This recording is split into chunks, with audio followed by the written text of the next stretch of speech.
Lembrando que o Edson não está falando dentro de um crivo idealista religioso, nem muito menos ideológico espiritista. Estou apenas divagando.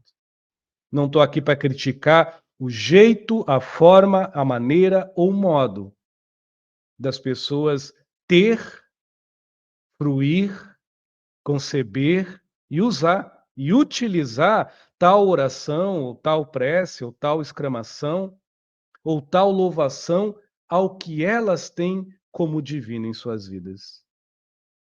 Mas a prece não compara, ampara. O orar é um acolhimento aonde Deus sai do que eu acho que está lá fora e começa a habitar aonde nunca saiu, num ser humano vivo por dentro, eu mesmo, em mim, em todos nós. Pensem nisso aí. Qual é, em primeira instância, a funcionalidade da prece e da oração? Tentar convencer Deus que eu necessito de algo? Chamar a atenção dos espíritos de luz para observar a minha andança e a minha melhora pela reforma íntima e pela mesma prece? Distanciar de mim negatividades, inclusive irmãozinhos que talvez eu denomine como obsessores, quando não irmãos momentaneamente fora do bem e nas trevas.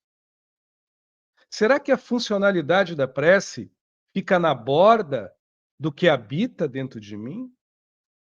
Será que a funcionalidade da prece é um diálogo aonde eu serei um eterno pedinte na fila da jogatina do acaso, que conforme a sorte eu tenho merecimento e o benemérito de receber tal graça que venha de fora? Será que a prece é uma muleta ou uma rede ou uma ponte entre eu, a sorte, o azar e a expectativa? Ou será que a prece, a oração, ou tudo que faz do que o meu sagrado se achegue mais próximo do que eu denomine divino, como uma ponte, ou uma rede para mim relaxar, ou uma ponte para mim transpassar? Ou será que a prece seria um estado de graça, aonde sem ter eu sou, sem ir lá eu estou, sem poder eu já consigo, sem força habita em mim conquistas? Será que a prece ou a oração ela imanta em mim um estado de psicose ou esquizofrenia, porque muitas das vezes eu não tenho nada, mas eu me sinto contente? Tal qual, em algumas vezes, nem de comer, de vestir, nem muito menos água para beber, mas eu mato a minha sede com meu próprio silêncio. E eu me assossego, mesmo com o estômago vazio, embaixo de uma ponte, chovendo e passando frio, quando eu fecho os olhos e recebo o acalento do meu silêncio. Será que a prece é para eu dizer Deus, estou aqui? Ou será que a prece, em primeira instância, é para dizer eu habito em mim? Aqui, em mim, estou em mim. Será que a prece não seria um medicamento dos mais salutares para que eu, mesmo num corpo mortal, dentro do infinito, permita que, num reflexo de sentir, não de dar sentimentos, e numa percepção que transpassa a minha razão, eu permita que em mim habite o que é eterno, graça.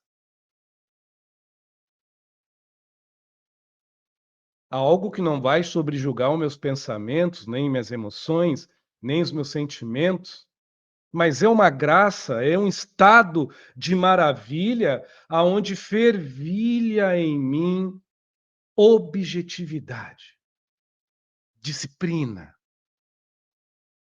aonde a determinação vem com gratidão e a resiliência já é um ato de autocompaixão para comigo só. Então eu posso continuar com câncer, mas eu não sou um enfermo. Eu posso passar fome, mas eu não sou um sedento apenas de coisas materiais. Eu posso não ter o dom de dormir, mas a minha dignidade me cobre. E os pilares da minha integridade me sustentam. Será que prece seria um doutor e um professor em mim, que de uma forma talvez não mensada e calculada pela matemática da terra, ou pela gramática do português da mesma, mas por uma temática tão sublime, tão sublime, tão sublime, que quando eu inverto, vez de oferecer o meu sagrado para fora, eu começo a me sentir divino por dentro e ela, prece, oração, decreto, meditação, silêncio, gargalhadas, contentamento, alegria, expressão humana do bem pelo bem, me faz feliz. E aí a gente fica pensando, será que a prece, a oração, a súplica, será que o orar não teria a funcionalidade de eu me sentir aceito por mim mesmo?